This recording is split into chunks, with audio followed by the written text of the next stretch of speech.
Hello everyone, welcome to new video. आज के इस वीडियो में आप सभी को प्रतिस्थापन विधि से समीकरण हल करना सिखाया जाएगा।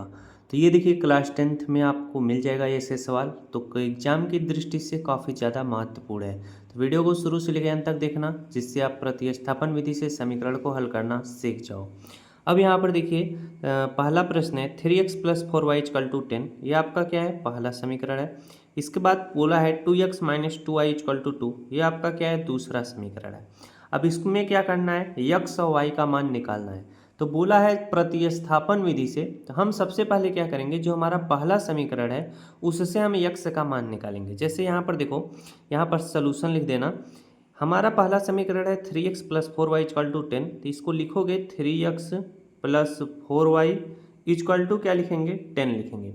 अब यहाँ से हम यक्स का मान निकालेंगे। जैसे यहाँ पर 3x है, इसको हम 3x इस तरह से लिखो, बराबर का चिन्ह लगाओ, 10 है तो 10 लिखो। अब ये +4y बराबर के इधर आएगा तो क्या हो जाएगा, -4y हो जाएगा। जो प्लस में था वो इधर आएगा बराबर के, तो माइनस में हो जाता है। अब हमें यक्स का मान निकालना है, तो यक्स = क्या हो जाएगा, 10 - 4y है, तो 10 - 4y लिख लो। अब 3 जो है यक्स के साथ गुणे में है, बराबर की इधर में आएगा, भाग होगा, यानी बटे में क्या लिखा जाएगा, 3 लिखा जाएगा। तो ये हमारा क्या है, यक्स का मान निकल कर आया हुआ है। बात समझ में आया कि नहीं। अब यही जो यक्स का मान निकल कर आया है, इसी को हम यक्स, जो दूसरा समीकरण है, यक्स की जगह पर क्या करेंगे, प्रतिस्थापित करेंगे, यानी रखेंगे। तो दूसरा समीकरण हमारा क्या है, 2x - 2y = हमारा क्या है, 2 है, तो 2 लिख लेंगे। अब यहाँ पर हम यक्स की जगह पर क्या लिखेंगे, जो हमारा यक्स का मान है 10 - 4y/3।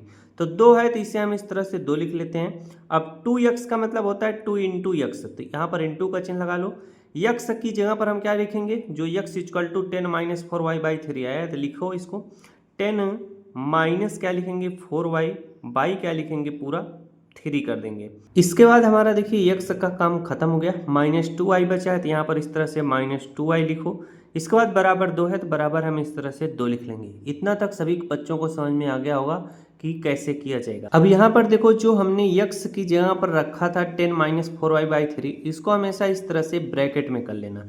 जब ब्रैकेट में कर लोगे ना, तो गलती नहीं होगा। थोड़ा आप और चालाक हो जाओगे तो ब्रैकेट लगाने की आवश्यकता नहीं पड़ेगी, लेकिन अगर आप ब्रैकेट लगाकर सॉल्व करोगे तो बहुत अच्छे से सही तरीके से सॉल्व कर पाओगे।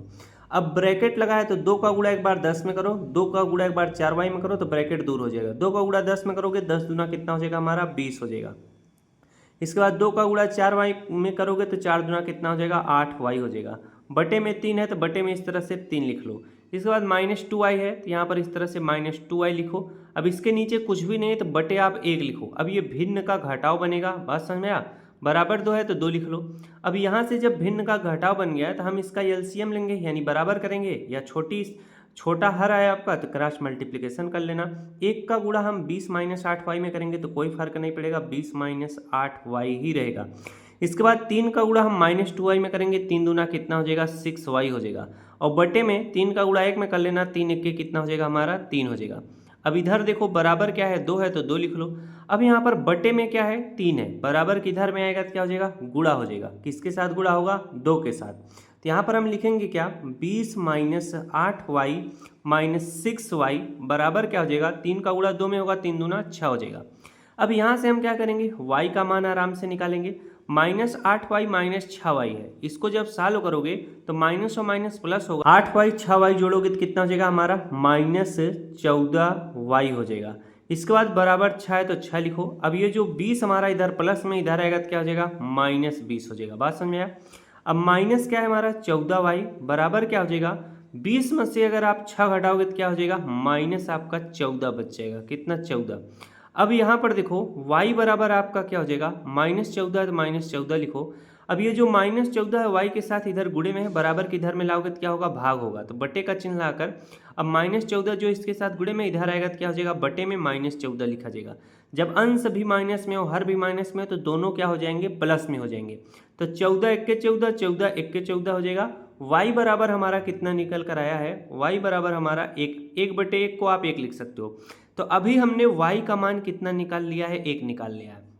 अब इसी y का मान आप क्या कर सकते हो, ये जो हमारा पहला वाला समीकरण है, इसी में y की जगह पर अगर आप रख दोगे 1, तो हमारा x का मान क्या आएगा, निकल आएगा। अब चलिए मैं इसको यहाँ पर निकालता हूँ। अब यहाँ पर देखिए हमने लिखा है पहले समीकरण में y का मान रखने पर, पहला समीकरण हमारा क्या है 3x है तो 3x लिख लो। इसके बाद हमारा प्लस क्या है 4y है 4y लिख लो, बराबर क्या है 10 है तो 10 लिख लो। अब y का मान हमारा कितना निकल कर आया है, y का मान हमारा निकल कर आया है 1 आया है। तो इसमें जहाँ पर हमारा क्या है y है उसकी जहाँ पर हम 1 लिखेंगे। 3x है तो यहाँ पर 3x लिख लो, प्लस हमारा 4 है तो 4 लिख लो। अब 4y का मतलब 4 इंटू वाई है तो 4 इंटू वाई का मान हमारा कितना है 1 आया है, बराबर 10 है तो 10 लिखोगे। अब अगर यहाँ पर हम y का मान जब रखेंगे तभी हमारा क्या होता है x का मान निकलेगा। तो यहाँ पर 3x है तो यहाँ पर हम 3x इस तरह से लिखेंगे। अब 4 का गुणा 1 में करोगे तो 4 1 के कितना हो जाएगा हमारा 4 हो जाएगा, बराबर कितना होगा 10 होगा। 3x इक्वल टू हमारा कितना हो जाएगा 10 है तो 10 लिखो, प्लस 4 इधर आएगा तो क्या हो जाएगा -4 आ जाएगा। तो 3x इक्वल टू कितना हो जाएगा 3x इक्वल टू हो जाएगा 10 में से 4 घटाओगे कितना आ जाएगा, अच्छा आ जाएगा, कितना आ जाएगा 6 आ जाएगा। अब हम क्या करेंगे 3 जो है x के साथ गुणे में, बराबर में इधर आएगा तो भाग हो जाएगा।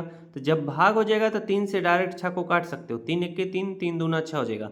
x इक्वल टू हमारा कितना आया है 2 आया है। तो x का मान कितना निकल कर आया है 2 आया है, और y का मान कितना निकल कर आया है 1 आया है। अब कुछ बच्चे सोच रहे होंगे आपने यहाँ पर भी तो x का मान निकाला था, ये जो x बराबर 10 - 4y/3 है, ये x का क्या है एग्जैक्ट मान नहीं है। बात समझ में आया? यहाँ से हमने सिर्फ x बराबर निकाला है कि x जो होगा इन सभी के बराबर होगा। बात समझ में आया? अब इसी तरीके से हम क्या करते हैं प्रतिस्थापन विधि से समीकरण को क्या करते हैं हल करते हैं। आशा करता हूँ वीडियो आपको अच्छा लगा हो। वीडियो अच्छा लगा तो वीडियो को जरूर लाइक करना। Thanks for watching.